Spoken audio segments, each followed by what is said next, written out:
This video was supposed to be about the Fujifilm X100VI.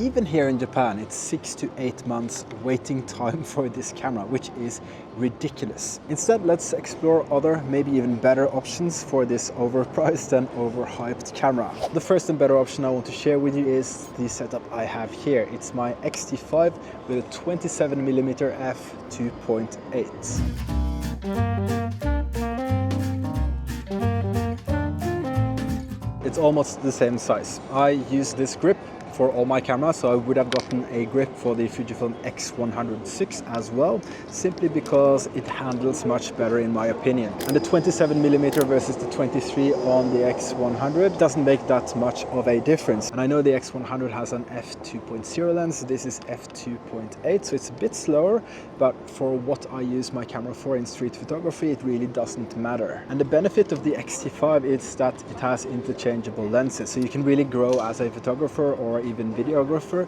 with this camera. It's $100 more than the X100, but on the second-hand market, since this is now an older camera, 2 years, that's older now, it's crazy how fast technology advances, but you can probably score some cool deals there. And as a fun fact for you, back home in Norway, the X100 is actually $100 more expensive than the XT5. So back home, that would be a no-brainer for sure. So if you're drooling over the X100 because of its sleek design, you have to remember a few things. You can't change lenses on that camera. You do get some converters so you can have a wider angle and a bit more zoomed in. I think it's 33 and 18, I'm not quite sure, but it's really not the same as a camera where you can change lenses like you can on the XT5. So in that sense, it is quite limited. This combo right here will let you grow as a photographer 100% if you decide to go further with your photography and want other lenses.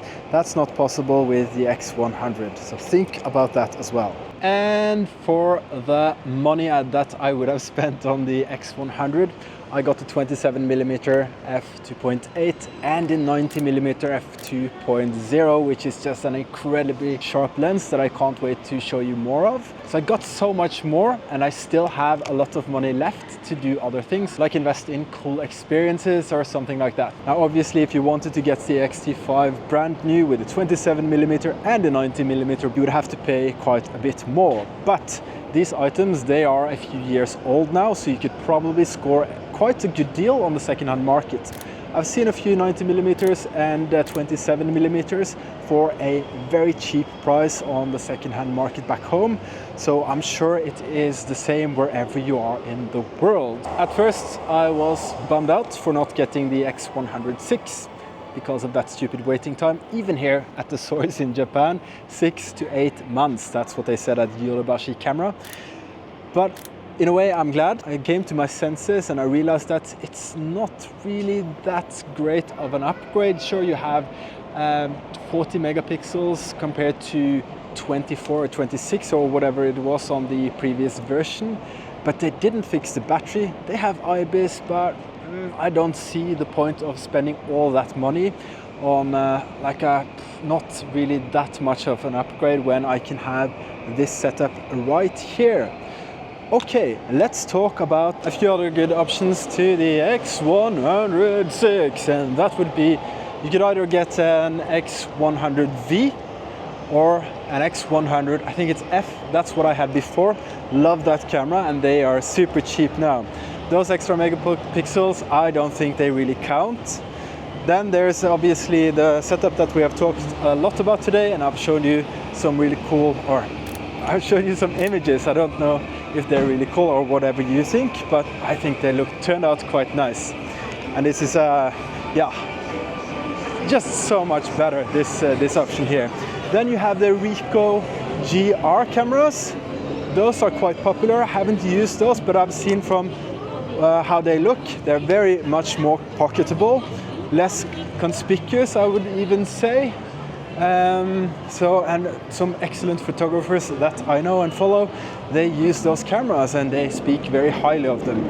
So those are good options. You can do a quick Google search and quite quickly figure out better options to that X100VI. Oh yeah, okay, that's yeah. The point really is to say that I think the X100VI, I don't know how many times I said that already in this video, but I think it's overhyped and overpriced for a fixed lens camera, especially when you have so many other good options out there. It's really not a point of just because it's the latest and greatest and just because the X100 series has been so popular. I think, is it $1,600?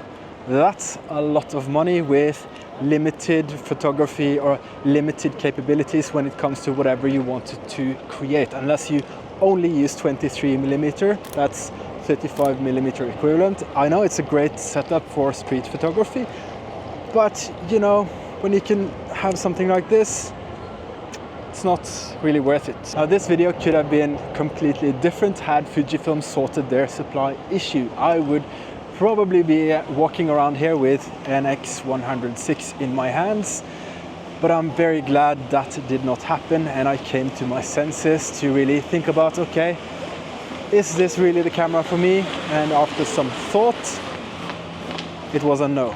I might try it if I get to loan it or whatever, but that's the thing with new stuff. When things come out, they are overhyped, you want to get it without really thinking about what options you can get for the same price or the upgrades you can get to your existing camera. Something to think about if you're on the fence about getting the X100, the new X100. And now I'll get back to my street photography business with this awesome setup. So thank you so much for watching. If this was helpful, I would appreciate if you liked it, this video, and subscribe to my channel if you aren't already. That helps me make more and better content for you. And hopefully I'll see you in the next video. Bye bye.